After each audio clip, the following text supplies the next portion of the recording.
Hola, soy Scarlett Telles. Estamos a punto de iniciar un viaje a lo profundo del cuerpo humano. Tu misión es salvar al paciente de la aterosclerosis.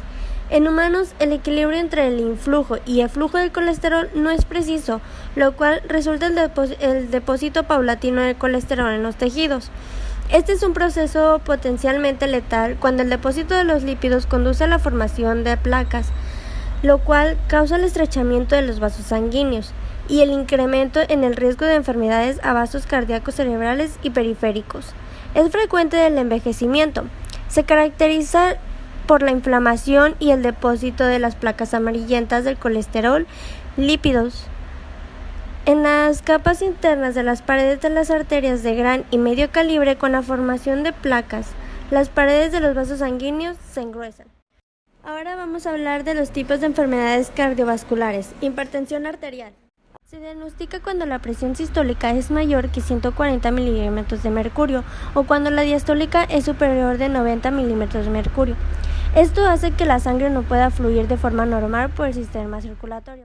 Insuficiencia cardíaca, incapacidad del corazón de bombear la suficiente cantidad de sangre para recompensar el entorno venoso y los requerimientos metabólicos de los tejidos corporales que nuestro organismo necesita para funcionar con normalidad. Esto provoca síntomas como taquicardia, soplos cardíacos, estertores pulmonares y problemas para respirar. Infarto agudo al miocardio. Ataque al corazón es una oclusión de una arteria coronaria por aterosclerosis o embolia que provoca un área de necrosis en el miocardio, lesión o destruye tejido de esta parte del cuerpo.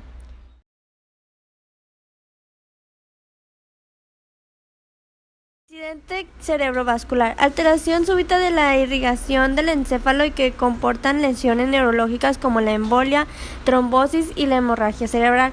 Se caracteriza por la abolición temporal o definitiva de las funciones neurológicas de la zona afectada y puede presentarse de forma progresiva o con manifestaciones bruscas que incluyen pérdida de conciencia. Mi nombre es Carla González. Yo le voy a hablar sobre la fisiopatología. La fisiopatología es la lesión visible más temprana de la aterosclerosis. Es la estría grasa, que es una acumulación de células espumosas cargadas de lípidos en la capa íntima de la arteria.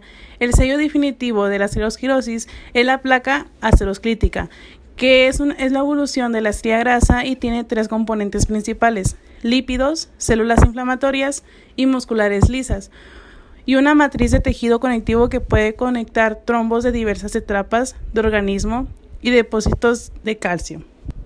Las consecuencias clínicas de la rotura de la placa en las arterias crónicas dependen no solo de la anatomía de la placa, sino también del balance relativo entre la actividad procoagulante y anticoagulante presentes en la sangre, de la vulnerabilidad del miocardio al desarrollo de las arritmias. Los mecanismos responsables de estos eventos pueden ser efectos indirectos de la inflamación coriónica sobre la corriente sanguínea, los anticuerpos que reaccionan en forma cruzada y los efectos inflamatorios de los microorganismos patógenos sobre las paredes arteriales. Ahora les voy a hablar de factores de riesgo. Son múltiples, siendo el mayor desencadenante del nivel elevado de colesterol en sangre. Existen dos factores genéticos y factores ambientales. Los factores genéticos son los niveles elevados de LDL y VLDL, lipoproteínas, homocisteína, proteína C reactiva en sangre y niveles reducidos de HDL en la historia familiar, llegada hasta un 50%. Para edades de menores de 60, los varones desarrollan enfermedades auditivas con doble frecuencia en las mujeres. Inflamación sistemática y síndrome metabólico para resistencia de la insulina y antecedentes familiares de enfermedad coriónica de apariciones tempranas. Los factores ambientales se encuentran las concentraciones poco saludables de colesterol en sangre, la presión arterial alta, es más de 140/90 milímetros de mercurio.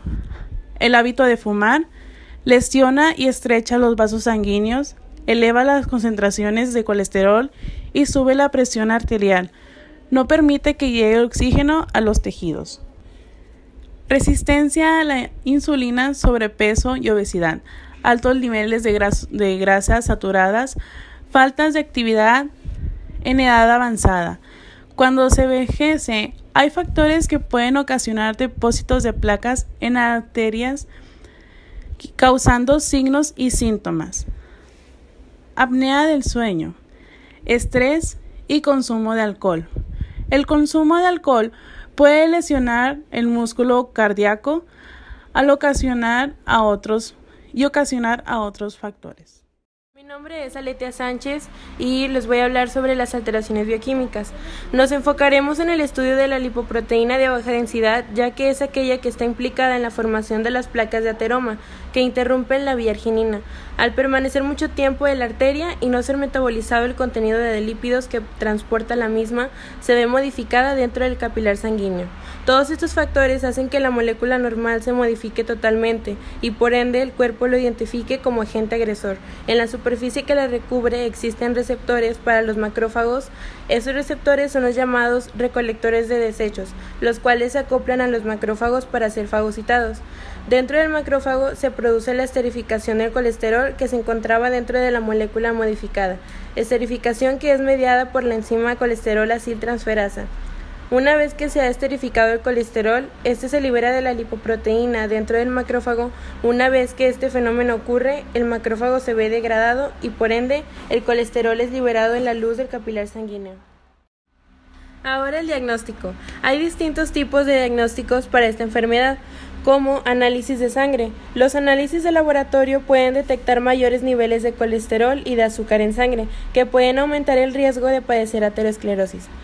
Índice tobillo-brazo. Esta prueba puede indicar si tienes aterosclerosis en las arterias de las piernas y de los pies. Se compara la presión arterial del tobillo con la presión arterial del brazo. Una diferencia anormal puede indicar una enfermedad vascular periférica, que por lo general es causada por la aterosclerosis.